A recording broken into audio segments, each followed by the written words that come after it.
السلام علیکم every one, welcome to نس زہراز ناول چینل۔ آج ہم ریڈ کریں گے دشت ویرا از قلم نس زہرا۔ So let's start. طویل خاموشی کے بعد جب ایک زوردار تپڑ کی آواز کمرے میں گونجی تو فضت جو خوف و حیرت کے مارے کمرے کے ایک کونے میں سمٹی کری تھی، اس نے اپنی آپی کی سرخ و سپاٹ بے تاثر چہرے کی جانب نظریں دوڑائی، جو اس وقت دایاں ہاتھ گال پر رکھے فرش کو گور رہی تھی، جس کے سرخ ہوتے گال اور آنکھوں سے رواں آنسو تپڑ کی شدت اور تاثر کا حوالہ اپنے آپ دے رہے تھے۔ فضی، باہر جاؤ، سرد و اشتعال انگیز لہجہ۔ سنا نہیں تم نے؟ میں نے کہا باہر جاؤ۔ نفیسہ بیگم کی آواز پر وہ جنم آنکھوں سے اپنی آپی کو دیکھے جا رہی تھی چونکتے ہوئے ہوش میں آئی۔ وہ اس وقت اپنی عزیز جان بڑی بہن کو چھوڑ کر جانا نہیں چاہتی تھی، اور کم از کم اس حال میں تو بالکل بھی نہیں، مگر اپنی امی کی سر دو کر بڑی آواز سے خوفزدہ ہوتے ہوئے نہ چاہ کر بھی مردہ بوسیدہ قدموں کے ہمراہ وہ باہر کی جانب بڑھی، مگر دروازے پر ایک بے بسی بڑی نظر اس سن و ساکت کڑے وجود پر ڈالنا نہ بھولی تھی۔ کاش کہ تمہاری یہ بے باکی، سرکشی اور نافرمانی دیکھنے کے لیے میں سالوں پہلے تمہیں اپنے وجود میں زندہ ہی نہ رکھتی، کاش کہ تم میرے وجود کا حصہ ہی نہ ہوتی۔ آخر خون نے اپنی تاثیر دکھا ہی دی۔ میں آخر کیسے بھول گئی کہ کس غلیظ و بغیرت انسان کا خون تمہارے اندر داڑے مار رہا ہے؟ آخر کیسے بھول گئی میں کہ جس انسان نے سالوں پہلے میرے وجود کو چنی کر ڈالا تھا، آج سالوں بعد اسی کا غلیظ خون میرے سامنے یوں اپنے جوہر کیسے نہ دکھائے گا؟ ارے گھن آتی ہے مجھے خود سے، اپنے وجود سے، کہ آخر کیوں ایک غلیظ انسان کی نشانی کو اپنے وجود میں پلنے دیا۔ کراہیت محسوس ہوتی ہے مجھے آج تک خود سے، اپنے وجود سے، اور خاص کر تم سے۔ یہ ہے وہ اولاد جس کی خاطر میں نے اپنی زندگی کے ماہ و سال درد و اذیت کی نظر کر دیے۔ طنزیہ مسکراہٹ ہونٹوں پہ سجائے وہ سامنے کڑی اس وجود کی ذات کے دچیا بکھیر رہی تھی۔ اپنی ہی ماں کے منہ سے نکلنے والی یہ الفاظ منیسا زہرا کو اپنے کانوں میں پگھلے ہوئے شیشے کی مانند محسوس ہو رہے تھے، اور لمحے کے ہزارویں حصے میں وہ خود کو زمین میں دستہ ہوا محسوس کرنے لگی۔ اپنی ذات کی اس قدر بے حرمتی اور تحقیر کے احساس نے اس کے ہر حص کو سون کر ڈالا تھا۔ منیسا زہرا ان الفاظ سے رستے درد، دکڑ اور نفرت کو محسوس کرتی چند لمحے یوں ہی بے حس و حرکت کھڑی رہی، اور پھر نہ جانے کب اس کے پیروں نے جسم کا بوجھ اٹھانے سے انکار کر دیا۔ وہ کب زمین کو آ لگی اسے کچھ خبر ہی نہ ہو سکی۔ آنکھیں بند ہوتے ہی دور، کہیں بہت دور سے آنے والی کچھ آوازیں اس کے کانوں سے ٹکرائیں، اور ایک مرتبہ پھر وہ ماضی کے انہی ویران دشتوں میں جا نکلی جہاں اس کے لیے صرف اور صرف اندھیرے ہی تھے۔ ماضی؟ تم کیا بیٹی ہماری باتیں سن رہی ہو؟ ان میں سے ایک نے کہا۔ ارے چھوڑو، اسے بھی تو کچھ بتانے تو، اپنے بارے میں، اپنی فیملی کے بارے میں، اور خاص کر اپنے فادر کے بارے میں۔ کیوں گرلز؟ دوسری نے پہلی لڑکی کو ٹوکتے ہوئے کہا۔ ہے گرین آئی، تو تم بھی کچھ بتاؤ نا ہمیں اپنے فادر کے بارے میں۔ تمہارے فادر کہاں ہوتے ہیں؟ اور وہ تمہیں اسکول پک اینڈ ڈراپ کرنے کیوں نہیں آتے جیسے کہ ہمارے فادر آتے ہیں؟ ارے بولو نا، ان میں سے کسی نے ہانک لگائی۔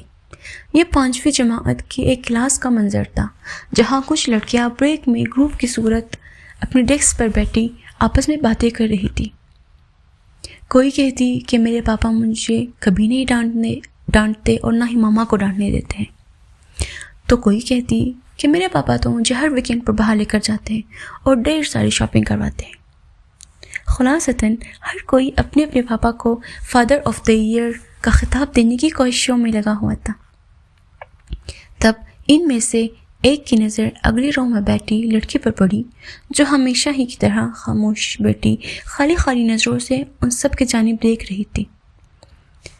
اس نے ساتھ بیٹھی سبین کو اشارہ کیا اور دونوں شیطانی مسکراہٹ لبوں پہ سجائے اس کی جانب بڑھی۔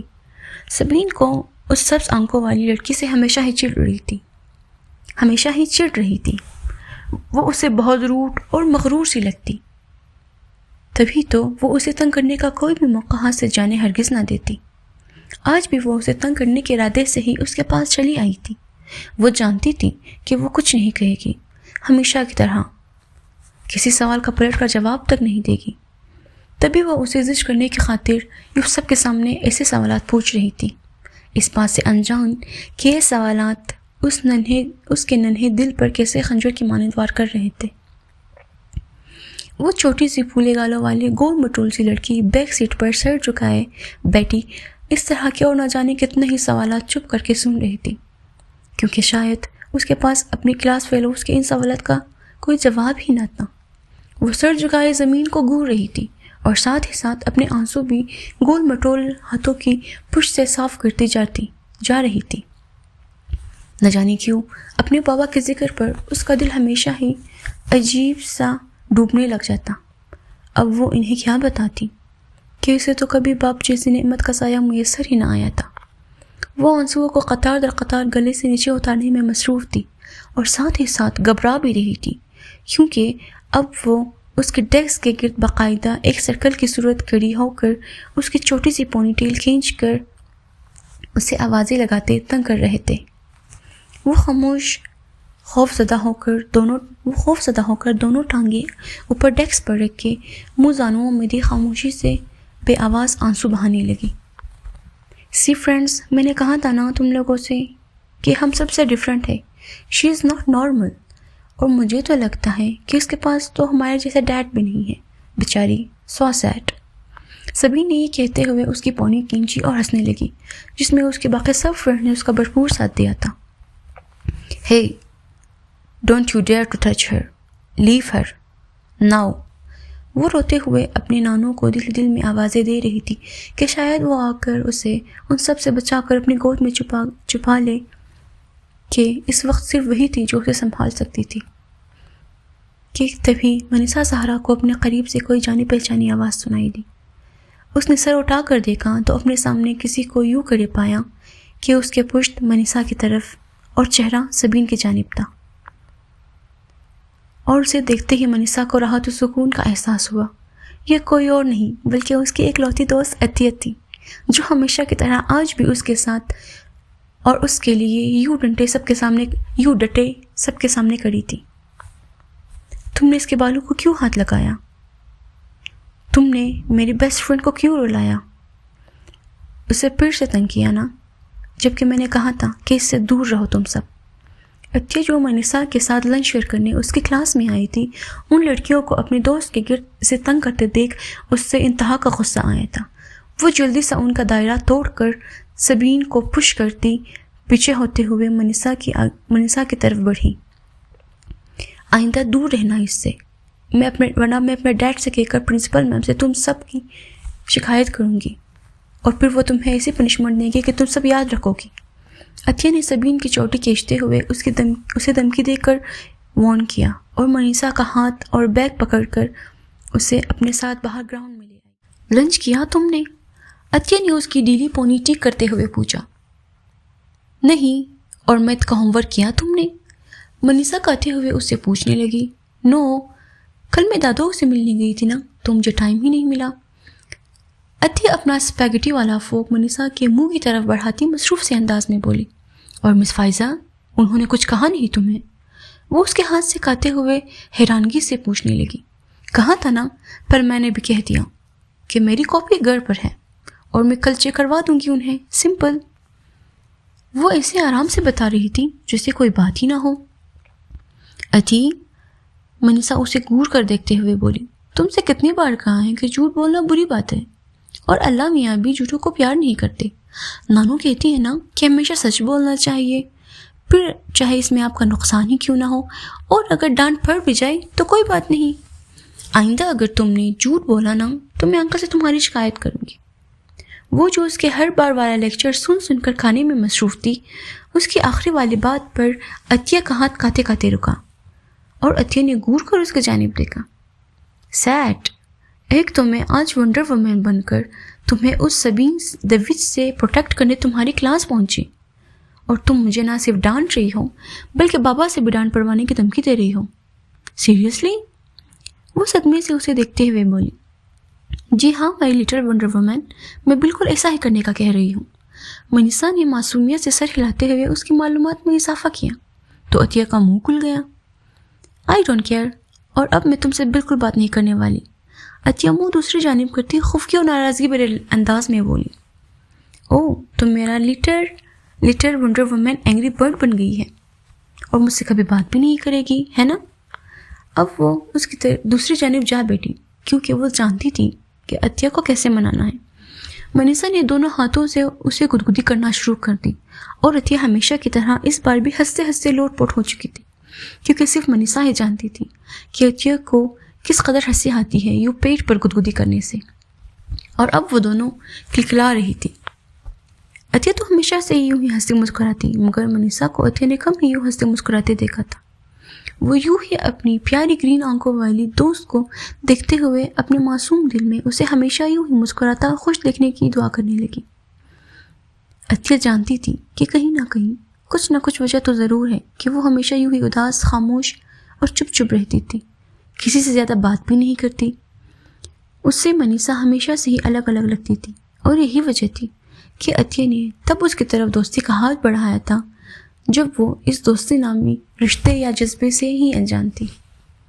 5 سال کی عمر میں ہی اسے منیسا کی خاموش، اداس اور پیاری مگر خالی ویران آنکھوں میں کچھ تو ایسا محسوس ہوا تھا کہ جس نے عطیہ ہمدانی کو منیسا زہرا کی طرف دوستی کا ہاتھ بڑھانے پر اکسایا تھا۔ سب جاننے اور محسوس کرنے کے باوجود بھی عطیہ نے آج تک کبھی اسے کچھ پوچھنے یا جاننے کی کوشش ہی نہیں کی، کیونکہ وہ کئی بار اس کے چہرے پر وہ درد اکھڑ دیکھ چکی تھی کہ جب بھی اس سے کوئی بھی اس کے متعلق یا پھر اس کے خاندان کے متعلق کچھ بھی پوچھتا، تب منیسا کی حالت یوں ہی غیر ہو جایا کرتی۔ 5 سالہ دوستی میں عطیہ نے اس کے منہ سے صرف اس کی نانوں کا ہی ذکر سنا تھا۔ وہ اسے اپنے نانوں کی ہر بات بتاتی اور ان کے ذکر پر ایک چمک سی منیسا کی آنکھوں میں دکھائی دیتی جو صرف کچھ لمحوں کے لیے ہی ہوتی، اور پھر سے اس کی آنکھیں اداسی اور خاموشی میں ڈل جاتی۔ تم یہاں چپ کر بیٹھی ہو؟ اب اگر ہمارے گھر 2 دن رہنے آ ہی گئی ہو تو کچھ کام ہی کر لو۔ آئی ایم شیور کہ دادو جان کو بالکل نہیں برا لگے گا کہ ہم ان کے لاڈلی منیسا سے کام کرا رہے ہیں، اور ویسے بھی ایسے سرونٹ والے کام صرف تمہیں ہی سوٹ کرتے ہیں، ہے نا؟ اس کے لہجے میں آج زیادہ حقارت تھی یا پھر منیسا کو ہی کچھ ایکسٹرا والی حقارت کی فیلنگ محسوس ہو رہی تھی، یہ بات وہ خود نہیں جان پا رہی تھی۔ وہ جو آج ہی نانوں کے پاس آئی تھی، نانوں کے سونے کے بعد ہوم ورک کرنے بیٹھی ہی تھی کہ اپنے سر پر کسی موٹی اور قدرے باری چیز کے لگنے پر وہ کر رہا ہوتی۔ سر پر ہاتھ رکھے بک پر سے نظریں اٹھائے سامنے دیکھا تو اسے بالکل بھی حیرت نہ ہوئی، کیونکہ ایسی حرکت صرف زارا ہی کر سکتی تھی۔ اس باری سر پر لگنے والی چیز کو اٹھا کر دیکھا تو وہ میتھ کا موٹا سا رجسٹر تھا جسے پوری قوت سے اس کے سر پر مارا گیا تھا۔ یہ جوس کا گلاس کچن میں رکھا ہوں، اور ہاں، میں ماما اور بابا آؤٹنگ پر جا رہے ہیں تو میرے آنے سے پہلے یہ ہوم ورک ہو جانا چاہیے، سمجھی؟ اس کے یوں دیکھنے پر زارا نے رجسٹر کی جانب اشارہ کرتے ہوئے کہا، ویسے پتہ ہے کہ بابا کے ساتھ ٹائم اسپینڈ کرنے میں کتنا مزہ آتا ہے۔ بابا ڈھیر ساری شاپنگ کراتے ہیں، آئس کریم کھلاتے ہیں، اور آج تو بابا مجھے نئی ٹیبلٹ بھی لے کر دلانے والے ہیں جس میں میں بہت سارے گیمز کھیلوں گی۔ اور ہاں، لیکن چھوڑو، تمہیں کیسے پتہ ہوگا یہ سب؟ تمہارے تو بابا ہی نہیں ہیں، ہے نا؟ اور ماما کہتی ہے کہ تمہارے بابا تو آج تک تمہیں دیکھنے اور ملنے بھی نہیں آئے۔ او سو سیڈ یو پور گرل، شاید تم اتنی لکی نہیں ہو جتنی کہ میں۔ اور ایک منٹ، میں کچھ بھول رہی ہوں۔ اچھا چھوڑو، بعد میں ملتی ہوں تمہیں، بابا بلا رہے ہیں، شاید میں لیٹ ہو رہی ہوں، ٹاٹا۔ Enjoy cousin. وہ یہ سب باتیں صرف اس لیے کر رہی تھی کیونکہ وہ جانتی تھی کہ اس میں وہ ہرٹ ہوتی تھی، اور ہمیشہ کی طرح منیسا ہرٹ ہوئی بھی تھی۔ منیسا سے اس کی نفرت کی وجہ آفرین بیگم کا اپنی نواسی کو اپنے تمام پوتے پوتیوں پر سبقت دینا اور اسے سب سے بڑھ کر اہمیت دینا اور چاہنا تھا، اور ان کی منیسا کے لیے یہی والہانہ محبت اور شفقت ہی ان کے باقی پوتے پوتیوں کو منیسا سے متنفر کرنے کے لیے کافی تھی۔ 10 سال پہلے آفرین بیگم نے جب پہلی بار اس نو مولود ننھی سی سبز آنکھوں والی پری کو گود میں لیا تھا تو زندگی بھر اسے چاہنے، ہمیشہ سینے سے لگائے رکھنے، اپنے وجود کی تمام تر محبتوں اور شفقتوں کو اس ننھی معصوم اور ہر رشتے سے محروم وجود پر نچاور کرنے کا خود سے عہد کر لیا تھا، کیونکہ وہ جانتی تھی کہ زندہ سگے رشتوں کی دھتکار اور نفرت اس بچی کو کبھی چین سے جینے نہیں دیں گی۔ قدم قدم پر لمحہ لمحہ اس کے بے گناہ وجود کی تذلیل اور نفی کی جائے گی، اور سب سے بڑی تذلیل اور نفرت کے آثار تو اس کی ماں کی نظروں میں ہی اس کے لیے موجود تھی۔ اب انہیں اپنی ہی اولاد کی اولاد کو اس کی ماں کی نفرت سے محفوظ رکھنا تھا۔ کہنے کو تو وہ اپنوں کے ان رویوں کی عادی ہو چکی تھی، مگر ہر نئی تذلیل اور تحقیر پر اس کا ننھا سا دل ایک نئے سرے سے درد کی لہریں اس کے ننھے سے دل میں ایک نئے سرے سے درد کی لہریں اٹھتی، اور ان لہروں کی شدت اتنی زیادہ ہوتی کہ پھر آفرین بیگم کی تمام تر محبت، شفقت اور ممتا بھی اسے ان لہروں میں ڈوبنے سے بچانے میں ناکام ہو جاتی۔ زارا کے کہے کے مطابق وہ اس کا ہوم ورک کر کے اس کے کمرے میں رائٹنگ ٹیبل پر رکھ آئی تھی۔ بوچھل قدموں کے ساتھ باہر آئی، ننھے اور معصوم دل میں اداسی زیادہ ہوئی تو صحن کی طرف بڑھ گئی۔ نانو صحن میں عشاء کی نماز کے بعد نوافل ادا کر رہی تھی۔ غالباً وہ آج جلدی اٹھی تھی اور تسبیحات بھی پڑھ رہی تھی، جو وہ ہمیشہ نماز کے بعد ہی پڑھتی تھی۔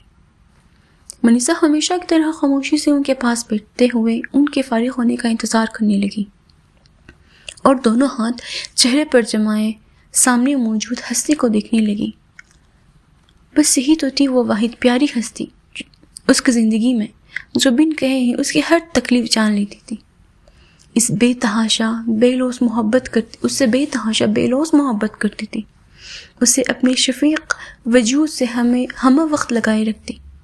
آفرین بیگم جب نوافل سے فارغ ہوئی تو اپنی گڑیا کو یوں خود کو تکتے دیکھ محبت سے مسکرائی، اور ساتھ ہی اس کے روئے روئے پیاری سی سبز آنکھوں کی جانب دیکھ کر سمجھ گئی کہ آج پھر سے کسی نے اس کے معصوم دل پر طنز کے نشتر چلائے ہیں۔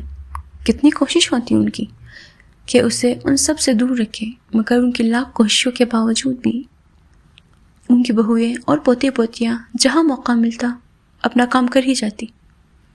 اسے خود سے قریب کیا، منہ میں کچھ پڑھ کر اس کے گرد حصار باندھا اور اس کا چہرہ ہاتھوں میں تامے پیشانی چومی۔ کب آئی؟ پیار سے اس کے بال ٹھیک کرتے ہوئے پوچھا۔ بس ابھی مدھم سی بے جان مسکراہٹ کے ساتھ جواب دیا۔ سوئی کیوں نہیں؟ کل اسکول نہیں جانا کیا؟ بس سونے ہی لگی تھی نانو، مسکراتے ہوئے لاڈ سے ان کی گود میں سر رکھتے کہا۔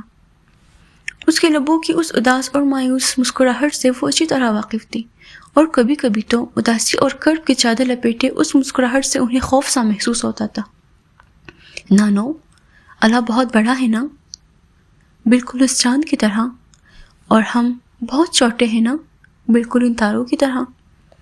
تبھی تو جسے ان تاروں کے ٹوٹنے اور بکھرنے سے اس چاند کو کوئی فرق نہیں پڑتا، اسی طرح اللہ کو بھی ہمارے ٹوٹنے، بکھرنے اور بکھر کر کہیں گم ہونے سے بھی کوئی فرق نہیں پڑتا نا نانو۔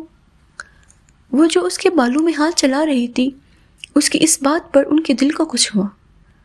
ایسا لگا جیسے ان کا دل کسی نے زور سے مٹھی میں بھینچ لیا ہو۔ یہ سب کیا ہو گیا تھا؟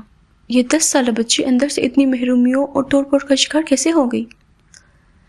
یہ اتنا کیسے بکھر گئی کہ اپنے رب کے لیے دل میں بدگمانیاں پال لی؟ اور اس عمر میں ایسی باتیں کیوں؟ کیسے؟ جبکہ اس کے ہم عمر کے گھر کے بچے تو اپنا بچپن بے فکری اور لاوبالی میں گزار رہے تھے۔ یا اللہ، یہ کیا ہو گیا؟ میں نے ایسا کیسے ہونے دیا؟ تو جانتا ہے کہ میں نے اسے ان سب سے دور اور محفوظ رہنے کی ہر ممکن کوشش کی ہے۔ کیا میری محبت اور ممتا بھی اسے بکھرنے اور کمائیگی کے احساس سے نہیں بچا پائی؟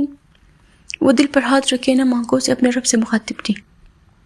منیسا کے لہجے کی مایوسی، اذیت، بدگمانی اور توڑ پھوڑ نے انہیں بھی اندر تک توڑ ڈالا تھا۔ نہیں میری جان، ایسا کبھی مت سوچنا۔ اللہ نہ صرف بڑا ہے بلکہ وہ واحد لا شریک، رحمان و رحیم، مہربان اور قادر ہونے کے ساتھ ساتھ فتاح، بند دروازوں کو کھولنے والا بھی ہے۔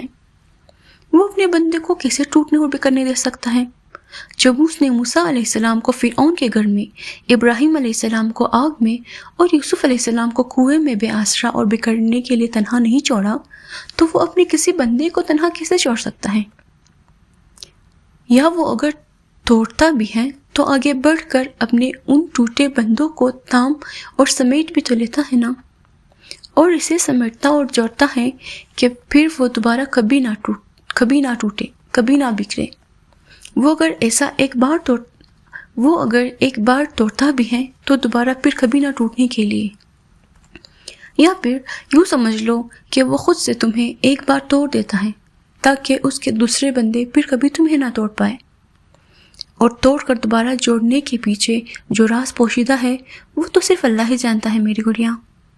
انہوں نے اس کے پیشانی پر پیار کرتے اسے خود میں زور سے بینچا۔ تو پھر نانو وہ مجھے کیوں نہیں جوڑتا؟ کیا اسے نظر نہیں آتا کہ میں ٹوٹ گئی ہوں، بکھر گئی ہوں؟ کیا اسے دکھائی نہیں دیتا کہ میں بھی جڑنا چاہتی ہوں، اس کی قربت کو محسوس کرنا چاہتی ہوں؟ وہ مجھ سے اتنا بے خبر کیوں ہے نانو؟ اگر مجھے دنیا میں ان سب کے بیچ چھوڑ کر بھول گیا ہے، کیا وہ مجھے دنیا میں ان سب کے بیچ چھوڑ کر بھول گیا ہے اور اسی لیے مجھ پر نظر نہیں ڈالتا؟ وہ سب کو میسر ہے لیکن وہ مجھے میسر کیوں نہیں ہے نانو؟ کیا میں اتنی بری اور ڈرتی ہوں کہ وہ مجھے اتنا ڈس لائک کرتے ہیں؟ اے مایا ڈرٹی گرل نانو، وہ مجھ سے اتنا بے خبر کیوں اور کیسے ہے؟ وائی نانو وائی؟ وہ مجھے بھی زارا اور باقی بچوں کی طرح وہ سب کیوں نہیں دیتا جو انہیں دے رکھا ہے؟ سب دوسروں کے لیے ہی کیوں ہوتا ہے نانو؟ میرے لیے کبھی کچھ کیوں نہیں ہوتا اس کے پاس؟ نانو کو کیا وہ مجھ سے زیادہ ناراض ہے؟ کیا میں نے کوئی غلطی کی ہے کہ جس کی وجہ سے وہ میری طرف دیکھتا بھی نہیں؟ اگر ہاں تو مجھے بتائیے نا نانو، میں ایسا کیا کروں کہ وہ مجھے دیکھے، مجھے سنے، مجھ سے بات کرے، مجھ سے ناراضگی ختم کر دے؟ What should I do nano? Please بتائیں نا کہ میں ایسا کیا کروں کہ وہ مجھے معاف کر دے۔ آپ تو کہتی کہ وہ جلد معاف کر دیتا ہے، تو پھر ان سے کہے نا کہ وہ آپ کی منیز کو بھی معاف کر دے۔ نانو آپ اللہ کو بتائیں نا کہ منیز ان سے بہت پیار کرتی ہے، منیز انہیں اپنا بیسٹ فرینڈ بنانا چاہتی ہے، تو پھر وہ کیوں ان سے بات نہیں کرتے؟ کیا انہیں منیز بالکل بھی نہیں پسند؟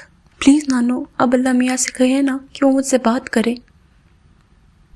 میں تو کسی کو تنگ بھی نہیں کرتی، کسی چیز کے لیے ضد بھی نہیں کرتی، بلکہ کسی سے کچھ کہتی بھی نہیں، تو پھر اب ہچکیوں کی وجہ سے اسے صحیح سے کچھ بولا بھی نہیں جا رہا تھا۔